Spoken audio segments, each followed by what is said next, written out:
Assalamualaikum warahmatullahi wabarakatuh. Perkenalkan, nama saya Dimas, kelas 2D Pendidikan Jasmani NPM 1921911153. Di sini saya akan menyampaikan sebuah materi, yaitu pembelajaran telaah kurikulum Penjas, yaitu menganalisa standar kompetisi lulusan. Apa itu standar kompetisi lulusan? Menurut para Menteri Pendidikan dan Kebudayaan nomor 20 tahun 2006, standar kompetisi lulusan atau SKL adalah kriteria mengenai kualifikasi kemampuan lulusan mencakup sikap, pengetahuan, dan keterampilan. Itulah mengapa setiap melakukan pembelajaran seorang guru harus mengacu pada standar tersebut. Kompetisi merupakan kemampuan berpikir, bersikap, dan bertindak secara konsisten sebagai perwujudan dari pengetahuan, sikap, dan keterampilan yang dimiliki peserta didik. Sedangkan standar kompetisi adalah ukuran kompetensi minimal yang harus dicapai peserta didik setelah mengikuti suatu proses pembelajaran pada suatu pendidikan tertentu. Standar kompetisi lulusan juga menjadi salah satu pedoman dalam penyusunan kisi-kisi ujian nasional sebagai upaya mengukur capaian kompetensi lulusan peserta didik pada mata pelajaran secara nasional. Standar kompetisi lulusan terdiri atas kriteria kualifikasi kemampuan peserta didik yang diharapkan dapat dicapai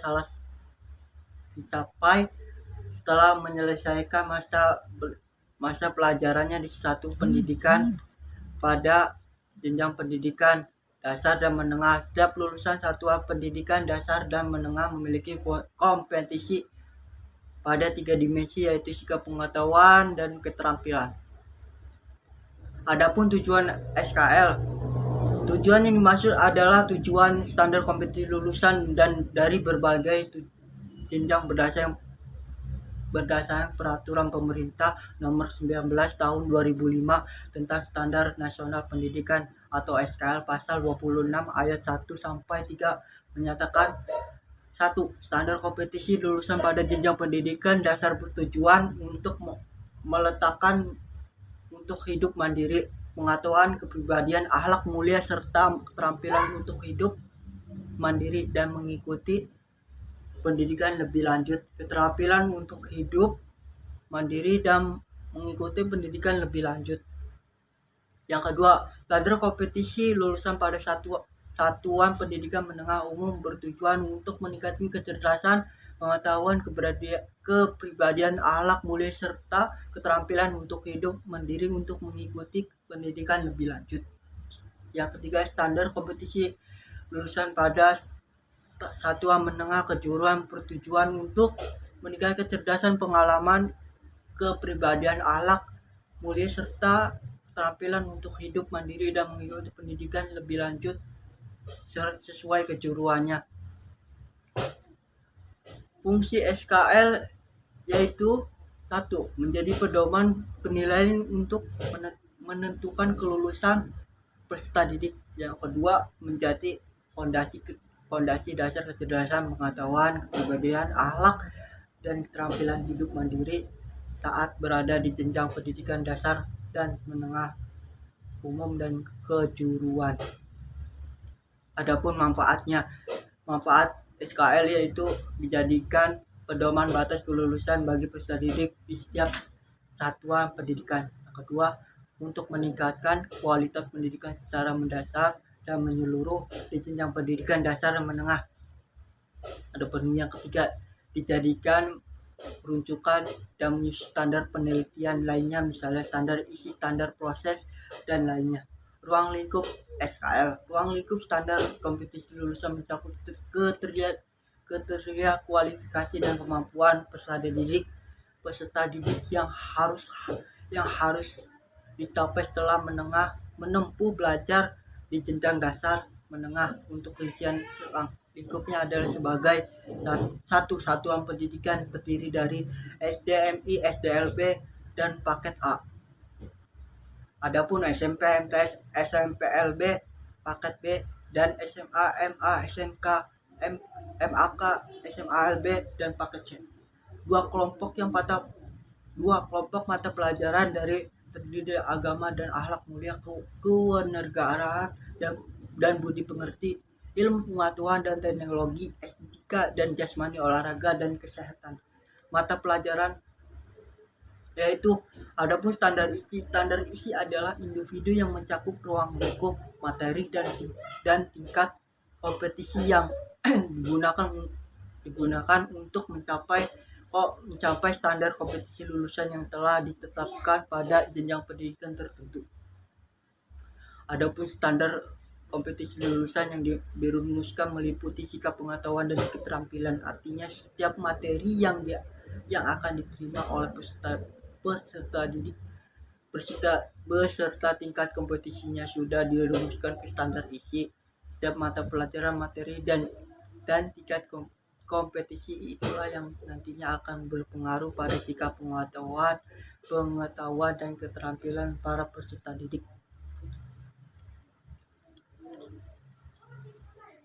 Tujuan standar isi bertujuan untuk meningkatkan kualitas pendidikan melalui pengembangan potensi peserta didik yang sejalan dengan perkembangan ilmu, pengetahuan, kemajuan teknologi, seni dan budaya, sehingga diharapkan bisa mencapai tujuan pendidikan nasional. Fungsi standar isi yaitu standar isi berfungsi sebagai acuan guru saat memberikan materi dalam kegiatan pembelajaran. Dengan demikian, materi yang diberikan pada peserta didik selalu berorientasi pada standar kompetisi lulusan. Adapun manfaat standar isi adalah memudahkan pengembangan kurikulum untuk merumuskan kurikulum yang sesuai di tiap jenjang pendidikan. Standar ini pendidikan dari menengah terdiri dari dua hal, yaitu tingkat kompetisi dan kompetisi inti. Apa itu kompetisi inti adalah kompetisi yang bersifat gerak, bersifat generik dan terdiri dari 4 dimensi yang menjadi representasi 4 sikap, yaitu sikap spiritual, sosial, pengetahuan, dan keterampilan.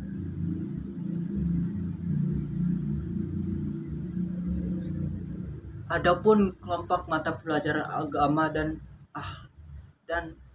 akhlak mulia. Kelompok mata pelajaran agama dan akhlak mulia disebutkan untuk membutuhkan peserta didik menjadi manusia yang beriman dan bertakwa kepada Tuhan Yang Maha Esa, serta berakhlak mulia. Akhlak mulia mencakup etika, budi pekerti atau normal sebagai perwujudan dari pendidikan agama. Adapun kelompok mata pelajaran kewarganegaraan dan kepribadian yang dimaksud untuk meningkatkan kesadaran dan wawasan peserta didik akan status, hak, dan kewajibannya dalam kehidupan bermasyarakat, berbangsa, dan bernegara, serta meningkatkan kualitas dirinya sebagai manusia. Adapun kelompok mata pelajaran ilmu pengetahuan dan teknologi pada pengajar SDMI, SDLB, dan dimaksud untuk mengenal, mencikapi, dan mengeksplorasi ilmu pengetahuan dan teknologi, serta menanamkan kebiasaan berpikir dan berperilaku ilmiah yang kritis, kreatif dan mandiri.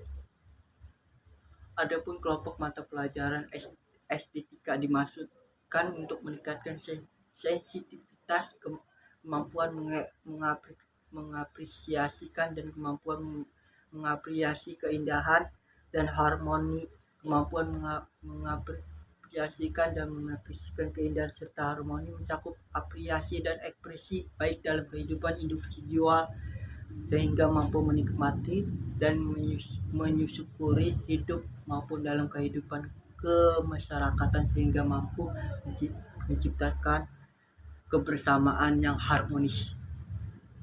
Adapun kelompok mata pembelajaran jasmani, olahraga, dan kesehatan dimaksud untuk meningkatkan potensi fisik serta menanamkan sportivitas dan kesadaran hidup sehat. Sekian dari sekian dari saya dalam memaparkan sebuah materi pembelajaran telah kurikulum pendidikan jasmani. Kurang lebihnya mohon maaf. Assalamualaikum warahmatullahi wabarakatuh.